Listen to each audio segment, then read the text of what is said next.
biggest differences between the Euro Formula and F3? We cried. I'm sure we can be at the top. So I can motivate my team. Then you really feel this kick. And create downforce. Bit of engineers ourselves here. 3 times your body weight. When you are alone. Those people who think that this is like, you just sit in the car, like it fully opens. 3, we get to like 300. A good night's sleep. I reacted badly. You did. We did Monza exactly for this. You are changing the team. It's crazy. Crypto is so easy to understand. It's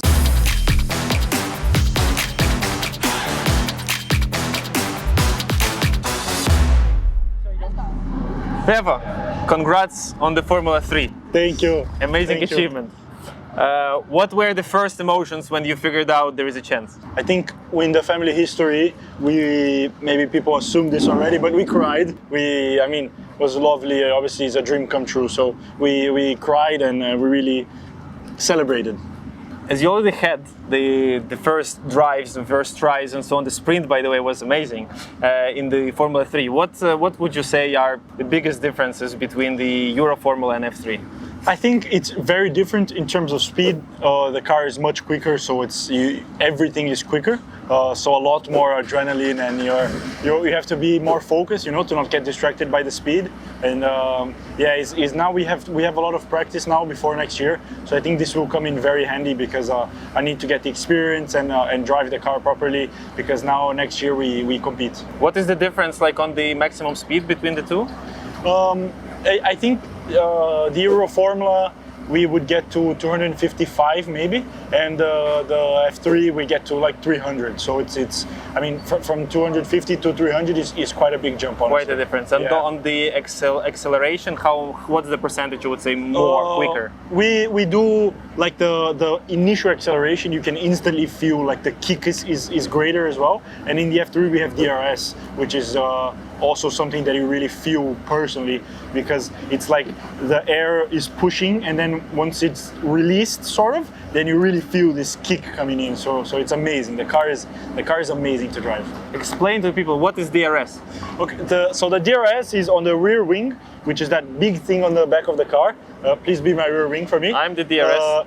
This part of the rear wing opens. So when I click a button, then it goes like open, and then like this. Perfect. Okay. So this is the rear wing, and then when I open it, it fully opens, and so basically it goes flat, like this, and then it's flat. The air is hitting the car, so that's what we call drag. And then once you open it, then the air can flow through, and the car just naturally goes a lot quicker. So it's just something that they brought to the car to make the racing become nicer, because it's easier to overtake the guy in front if he doesn't have it. And then in the end of the straight, when you hit the brakes, it just closes. Exactly. And create downforce. Exactly. Amazing stuff. Yeah. We are a bit of engineers ourselves here. Yeah. Let's speak a bit about the pressure, right? Of course, the whole family, the sponsors, looking at you, the last name of the Barrichello, of course, I would assume creates, right, a bit of that pressure. What changed in your life, like emotionally? Do you train differently? Do you spend more time on some things that you didn't do before? To be honest, I think the pressure has always been there. I think with the name comes some undeserved attention, in terms of just people are always looking, And but I think me and my brother really learned how to deal with it, and it's part of the game, sort of. And obviously, there's a lot of positives that come from it as well. The experience that my dad brings, and the knowledge that he can pass on to us as well. Obviously, he can open some doors for me, but he can't keep them open for me. So I need to work hard, and I need to be prepared to deliver myself and to make a name for myself also. But it's such an honor to carry the Barrichello name.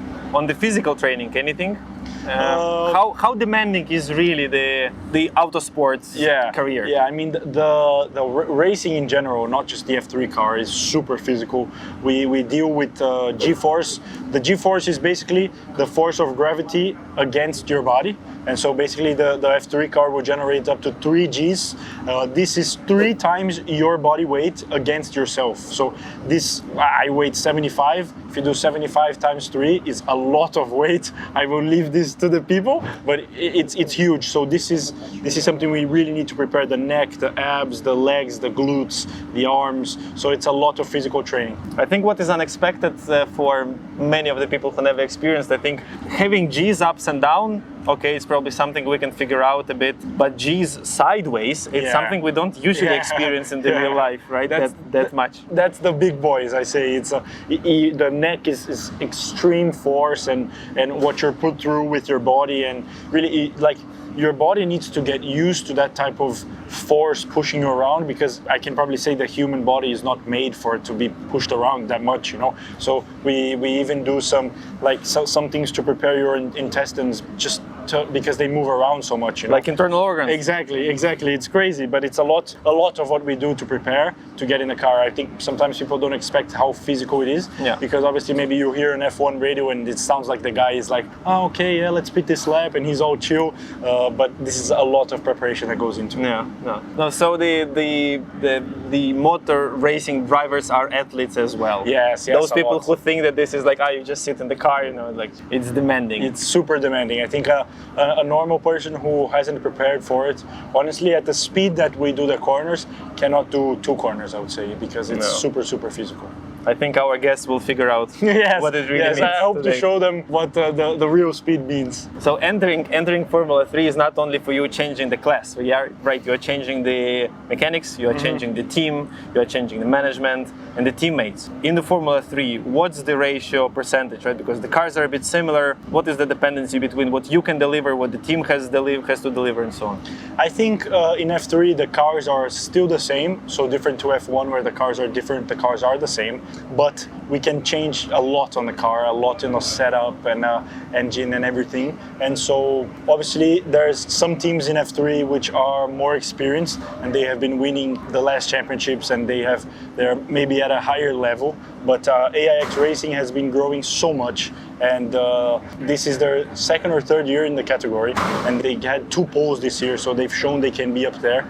And I think we can fight to win races next year. I'm sure we can be at the top, and we need to be consistently in the top 10 and top 5 and win races. We have in the F3 it's so nice, they have the sprint race as well, which is a reverse grid race. So if you qualify in 12 in the sprint race, you start P1. So that also gives you a chance, if you're in that top 12, gives you a chance to fight for a win as well, which is amazing. So I am sure next year we can fight for wins and be up there. Nice. Are you already giving to your engineers and mechanics some inputs, like how would you like the car to be? Yes, I mean, we obviously did Monza exactly for this. We knew that it was going to be a bit of a throw in the deep end because I never driven the car, and it was the last race for them of the year, so they had a lot of experience. And for me, I did 2 laps in practice and qualifying, and then after 2 laps in qualifying, race. So was 4 laps in the car against these experienced beasts, so it was crazy. But I think for gaining experience and for understanding the mechanics and engineers and team manager and everything was great, and I think this will be so important for us next year when we are fighting for big things. My favorite question: crypto, blockchain technologies, Bitcoin. What's your opinion? What's your involvement? Are you exposed to a certain level? What are your thoughts? I think when we first met, you were explaining a bit to my father what CryptoProcessing by CoinsPaid was, and my father then, with what you explained to him, went to explain to me and Dudu, and then I remember Dudu was like, no, but we know what this is, you know? And then my father was like, wow, what? And I mean, me and my brother, we've always really enjoyed this side of the business side of it, you know. And I think crypto is so easy to understand. It's something it's simple. Obviously, there's the super complex side, but if you take a bit of time to speak to someone that understands, or if you take a bit of time to research, it's easy to understand, and it's a fun way to do business, you know. So it's so nice to be able to be working with you guys, because it's something that I myself didn't have a lot of knowledge. I knew the basics, but I've been able to understand more and more about the whole business.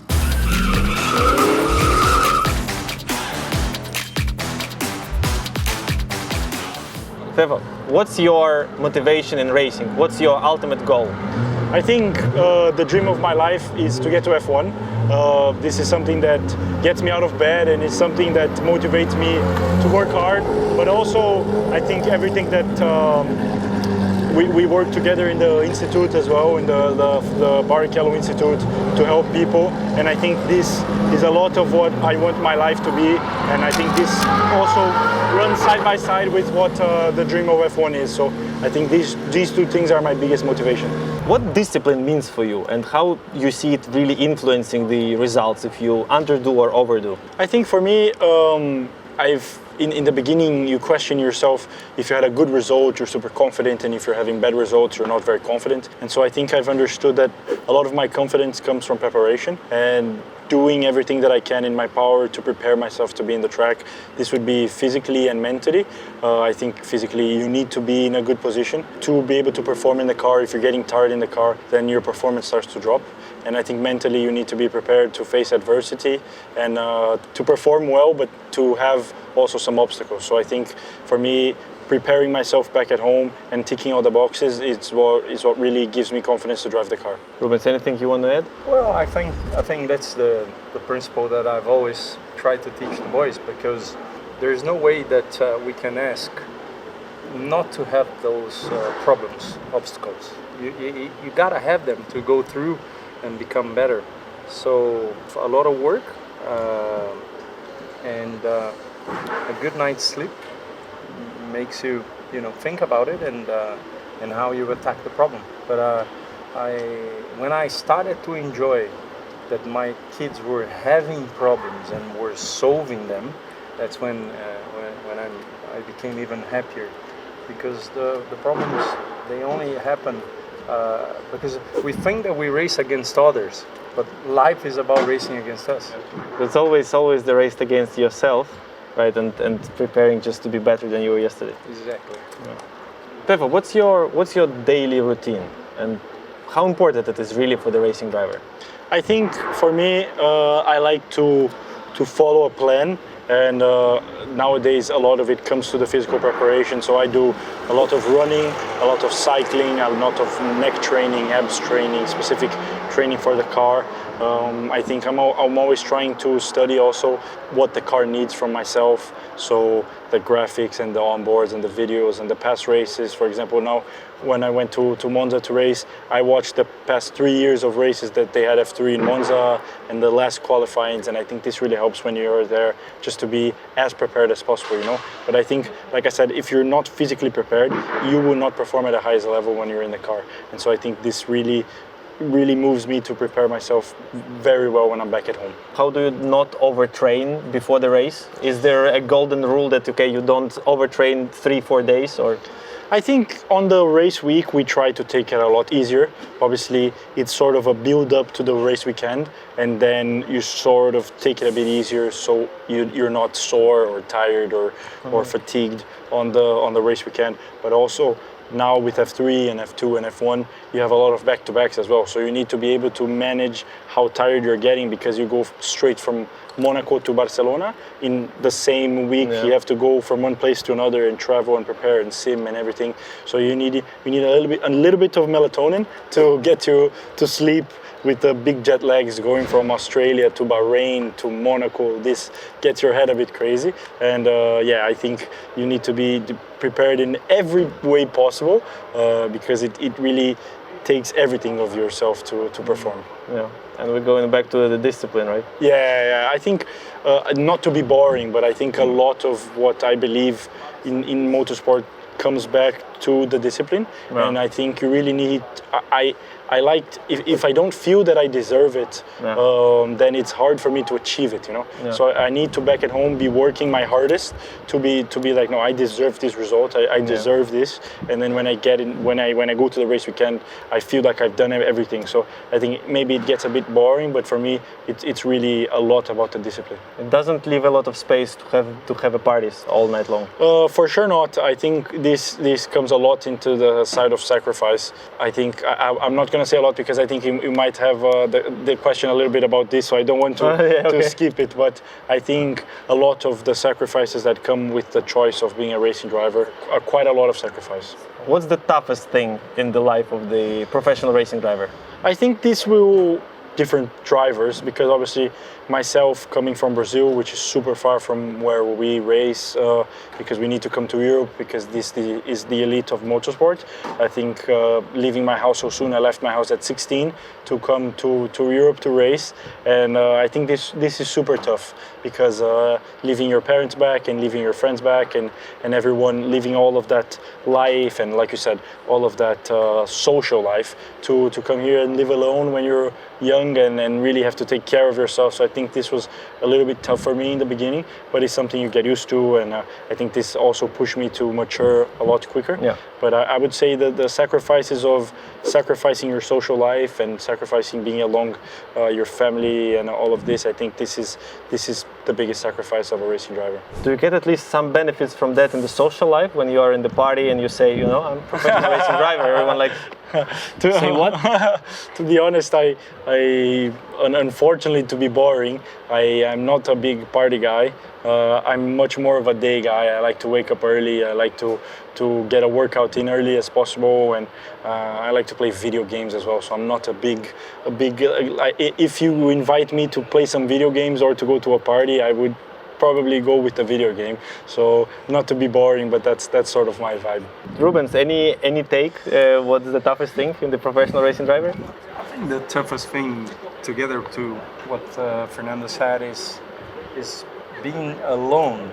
And when you are alone, there's too many thoughts. Yeah. You think too much, you overthink, and that's when you try to actually punish you, because your head is thinking, oh, maybe I should have done that corner better, this or that. So is be prepared for the present. Yes.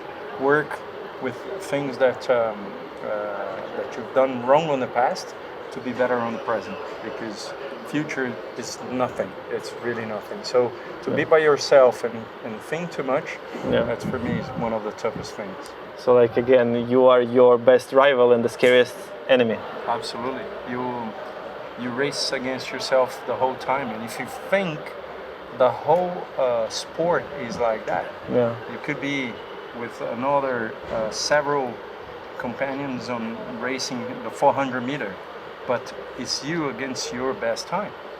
It's what can you do? I mean, when you're gonna jump, it's with you. It's, so there's several things I can do as a team player, so I can motivate my team to be ready for me when I come to the pit stop. So this is my part as well. But apart from that, is you doing your own thing before you do things for others. Yeah, a lot of meditation I think is connected with you being in the car, and you do the same corners and so on, and you're still thinking about how did you do the last one, how did you do the corner. Yeah, I think nothing in this sport is guaranteed as well, and you're never guaranteed your next step, you know. And so I think if you let this get to your head, you can get this anxiety from, oh my God, where am I going to be doing next year, you know. And so I think if you can have supporters and you can have the backing, and we've built this connection, the crypto processing by CoinsPaid with the Barrichello family. This connection really, to be honest, myself brought me so much calmness, and I think allowing me to already know, now we are in September, to know that I'm going to be doing the F3 next year. It just calms me down so much and allows me to sleep a little bit better at night. So obviously it's been great to be here together and to be able to build this. It's not only a professional relationship, but also this personal relationship that we've built is so nice. So I'm super, super happy. Pleasure to have you guys, and pleasure to support you. Thank you. Thank you.